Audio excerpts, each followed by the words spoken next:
Bienvenue. Aujourd'hui, on se penche sur un point crucial de l'anglais, la négation, les phrases négatives. On s'appuie sur un article assez dense qui décortique tout ça. Notre objectif, extraire l'essentiel, comprendre pourquoi et comment bien utiliser la négation, mais sans se perdre. On va aller droit au but. Tout à fait. Et c'est fondamental parce que on s'en sert tout le temps, hein, que ce soit pour dire non poliment no thank you, ou pour exprimer un désaccord I don't agree, ou même tu vois pour poser une question qui suggère un peu la réponse don't you think. Bref, ce sont des outils clés pour être précis. Ok, alors commençons par la base. La structure. L'article insiste sur l'auxiliaire suivi de notes.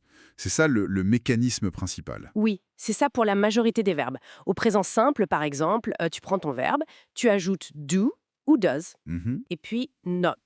Donc, I eat, ça donne I do not eat, ou, ce qui est plus courant, I don't eat. D'accord.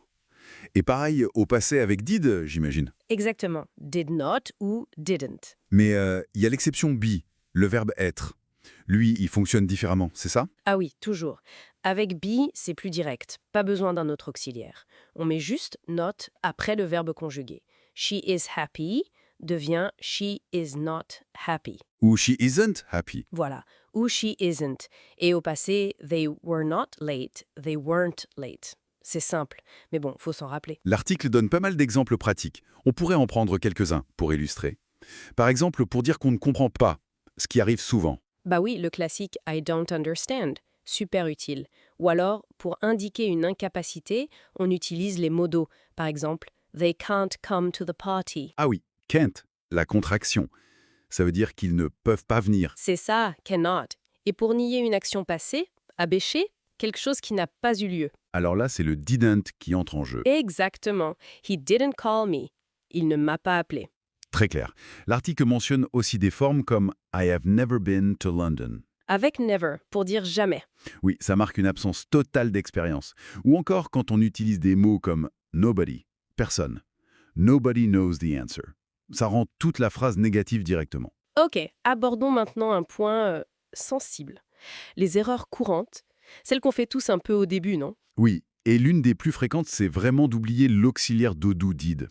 Entendre par exemple I not understand. Ça, ça pique un peu les oreilles d'un anglophone. Ah oui, il faut absolument dire I don't understand. Voilà. Et l'autre gros morceau, c'est la double négation. C'est vrai que ça, en anglais standard, ça ne passe pas du tout. Non, absolument pas. Une seule négation suffit. Donc dire I don't need no help, c'est incorrect. Il faudrait dire I don't need any help. Ou alors, plus direct encore, I need no help. Mais une seule marque de négation, c'est la règle d'or. d'accord. Et cette confusion entre no et not, l'article nous aide à y voir plus clair? Oui, en fait, c'est une question de rôle grammatical. Not, c'est l'adverbe. Il est avec l'auxiliaire ou avec be. Par exemple, she is not tired ou we did not see him. Ok. Et no? No, c'est un déterminant. Il se place devant un nom pour dire pas de. There is no sugar ou I have no idea. C'est une quantité nulle en gros. Je vois, c'est plus clair comme ça. Et un dernier point. Les mots comme never, nothing, nobody.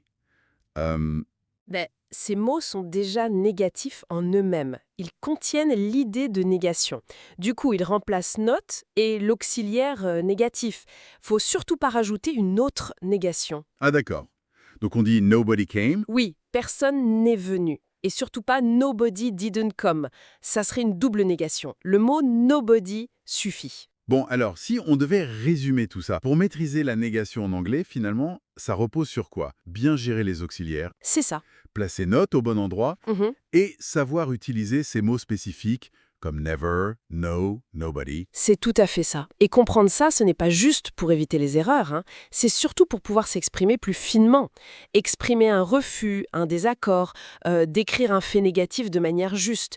Ça rend la communication beaucoup plus fluide et plus naturelle, plus authentique aussi. Pour terminer, une petite réflexion qui va un peu au-delà de la grammaire pure. Je me demande, savoir dire non, pouvoir exprimer une négation clairement, sans hésiter, dans une langue étrangère, Comment est-ce que ça influence notre façon d'interagir? Et peut-être même notre confiance en nous, notre capacité à nous affirmer dans cette nouvelle langue.